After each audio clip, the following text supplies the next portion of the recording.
Hey everyone, welcome back to our channel How to Tutorials. If you're trying to log into your GoCrypto app and it's not working, maybe it's stuck, loading forever, or saying invalid login, but don't worry. In this video, I'll show you how to fix the login issue step by step right from your mobile phone. First, make sure your phone has stable internet, either Wi-Fi or mobile data.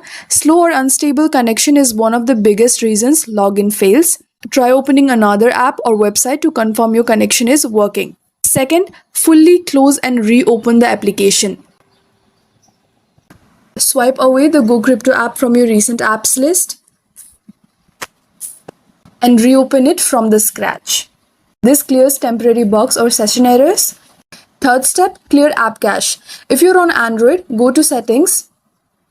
Scroll down until you find the option called Apps. Tap on it.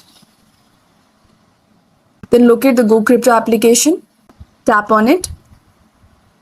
Go to Storage and tap Clear Cache. Then relaunch the app and try logging in.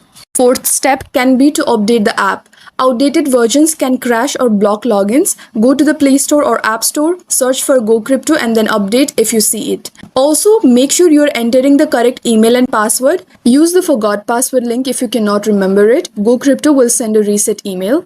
If nothing works, scroll down on the login screen and tap Help or go to their official website. You can also email them directly at their support address for assistance. And that's how to fix the login problem on GoCrypto. Most of the times, it's just cache, internet, or outdated app. Follow these steps and you should be back in your wallet in no time. If this video helped, give it a like, tap subscribe and comment below if you need help with anything else. Thank you for watching and I'll see you in the next one.